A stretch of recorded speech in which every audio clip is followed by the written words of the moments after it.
नमस्कार मंडळी, मॅक कट्ट्यावर आपलं पुन्हा एकदा स्वागत. कट्टा मकरंदचा खुल्या चर्चेचा वेध घेत असतो आपण विविध बातम्यांचा, मागोवा घडामोडींचा.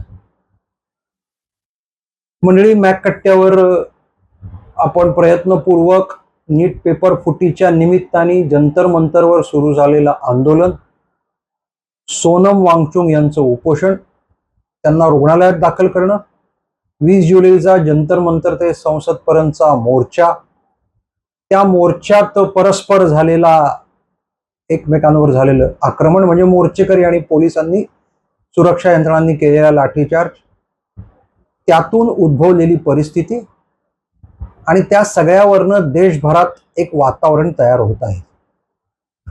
सगळेच राजकीय पक्ष, भारतीय जनता पार्टीचे विरोधक या आंदोलनाच्या निमित्ताने आपापल्या भूमिका मांडत आहेत. एका अर्थाने विरोधी पक्षाला एक मोठी संधी या निमित्ताने मिळालेली आहे आणि मग त्यांच्या जोडीला साहित्यिक, कलाकार, लेखक, सोशल सेलिब्रिटी असे जे खरं म्हणजे 2014 पासूनच अँटी मोदी, अँटी बीजेपी, खरं म्हणजे त्यापूर्वी आहेत, सगळेच व्यक्त होत आहेत. त्यातली घटना काय आहे तर नीट पेपर फुटी जी झाली ती अत्यंत वाईट. पेपर फुटीतल्या सगळ्यांना कठोर शासन व्हायला पाहिजे ही गरज आहे. जे जे कोणी पेपर फुटीला जबाबदार आहेत त्या प्रत्येकाची संपूर्ण चौकशी होऊन पुन्हा पेपर फुटणार नाही याची काळजी सरकारने घेतली पाहिजे. हा एक भाग आहे. याकरता आंदोलन आवश्यक आहे का? हो, सरकारवर दबाव टाकण्याकरता आंदोलन आवश्यक आहे. कारण हा दबाव केवळ सत्तारूढ राजकीय पक्षावर नाही तर प्रशासन आणि नोकरशाही तेही तितकेच जबाबदार आहेत. आणि दुर्दैवाने आता असं वाटायला लागलंय विद्यमान केंद्र सरकार हे प्रशासन आणि नोकरशाहीवर अधिक अवलंबून आहे. प्रशासन आणि नोकरशाहीच्या सल्ल्याने चालणारं, किंबहुना त्यांच्या आधारेच चालणारं असं सरकार असल्यामुळे या प्रशासन आणि नोकरशाहीला सुद्धा नियंत्रित करण्याकरता अशा प्रकारच्या आंदोलनाची गरज असते. त्यामुळे आंदोलन बरोबर आहे, पण टप्प्याटप्प्याने आंदोलनातले मुद्दे भरकटले. मूळ आंदोलन चालवणारे कुठे आणि राजकीय पक्षांनी उडी मारलेली आहे. आता रोज यातला घटनाक्रम बदलतोय आणि आपले व्हिडिओ तयार होऊन तुमच्यापर्यंत पोहोचलेपर्यंत काहीतरी नवीन घटना झालेली असते. तरी आपला प्रयत्न आहे की या सगळ्याचं मागोवा घेण्याचा आणि माहिती आपल्यापर्यंत पोहोचवायचा. संसद चालू दिली जात नाहीये हे तर होणारच होतं. विरोधी पक्ष अशाच प्रकारे वागतो. सत्तारूढ पक्ष म्हणतोय संसद चालू द्या, संसदेत चर्चा करता, विरोधी पक्ष म्हणतो आधी राजीनामा घ्या. त्यामुळे हेही होतंय. आता या आंदोलनाला अधिक तीव्र, उग्र आणि देशव्यापी करण्याचा प्रयत्न सगळे मिळून करत आहेत.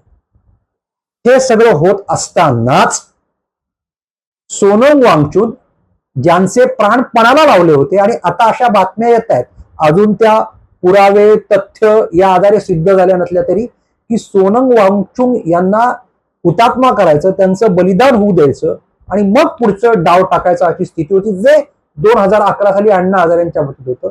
त्यामुळे आता सोनम वांगचुक रुग्णालयात आहेत, ते तिथूनही आवाहन करतायत. त्यांच्या पत्नी गीतांजली अंगोमा यांनी इंडिया टुडेला एक मुलाखत दिलेली आहे. साधारणपणे आज म्हणजे गुरुवार दिनांक 22च्या दुपारनंतर ही मुलाखत प्रसारित झालेली आहे, समोर आलेली आहे.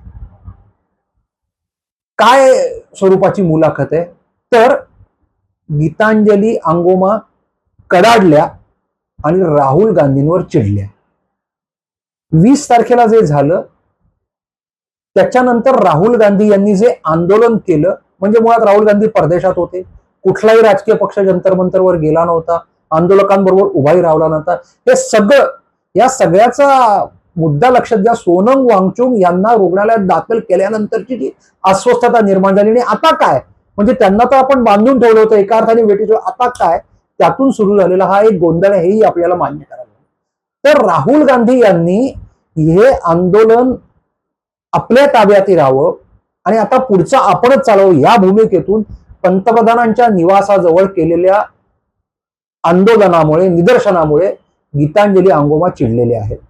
आणि त्यांनी असं म्हटलंय की ते जे काही केलं तो देखावा होता, ती एक प्रकारची अप्रामाणिकता होती, तो स्टंट होता. हे करण्यापेक्षा जंतर मंतरवर येण्याची गरज होती, आंदोलकांबरोबर बसून आंदोलन करण्याची गरज होती. ते न करता आपल्या राजकीय फायद्याकरता आपल्याला अधिक जागा माध्यमातून मिळावी, आपल्या आंदोलनाची बातमी होऊन प्रसिद्धी मिळावी, याकरता राहुल गांधींनी हे केलेलं आंदोलन आहे आणि त्यामुळे त्यांनी आंदोलनाचं एका अर्थाने नुकसान केलंय, ते चुकलेत अशा कडक शब्दात त्यांनी सुनावलेलं आहे. आता नेमकं हेच घडतंय, म्हणजे एकीकडे सरकार आहे ज्यांनी तातडीने निर्णय घ्यायचे, एकीकडे आंदोलक आहेत ज्यांनी दबाव टाकायचा आहे, आणि दुसरीकडे या अशा सगळ्या घटना घडत आहेत. आणि म्हणून सातत्याने आंदोलनाचा मूळ हेतू ठेवून बाजूला राहून भरकटते याची जी चर्चा आहे ती त्यातनं आहे. आणि आंदोलनात सहभागी झालेल्यांविषयी त्या अर्थाने विद्यार्थी वाटणारे पण विद्यार्थी नसलेले त्यांच्याविषयी शंका म्हणून निर्माण होत आहे. एकीकडे जे झालंय त्याच्याविषयी चीड संताप आहेच, पण तिथे दिल्या गेलेल्या घोषणा, त्या घोषणातनं अराष्ट्रीय असामाजिक केलेली मांडणी आणि त्यातून दुही दुफडी भेद आणि मग संसदेवर चालून जाऊ अशा प्रकारची भाषा हे एकीकडे घडते. आणि त्या सगळ्या पार्श्वभूमीवर आज गीतांजली अंगोमा यांचं वक्तव्य फार महत्वपूर्ण आहे.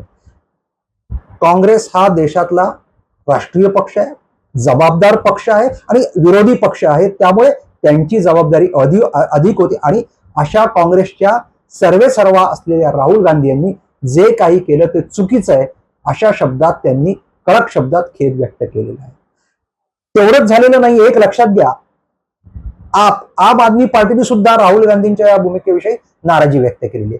विरोधी पक्षात सुद्धा म्हणजे इंडिया आघाडी सुद्धा, आता ठीक आहे आज आणखीन परत एकत्र आलेले आहेत ते ठीक आहे, या भूमिकेविषयी तीव्र नाराजीच आहे.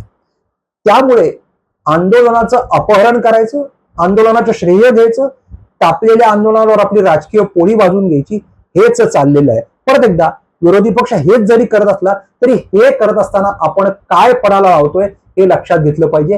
गीतांजली अंगोमा यांनी नेमकं त्यावरच बोट ठेवलंय आणि म्हणून त्या म्हणतायत देखावा करू नका, अप्रामाणिक राहू नका, आंदोलनाशी जोडलेले राहा. मंडळी, मॅक कट्ट्यावर आज इतकंच.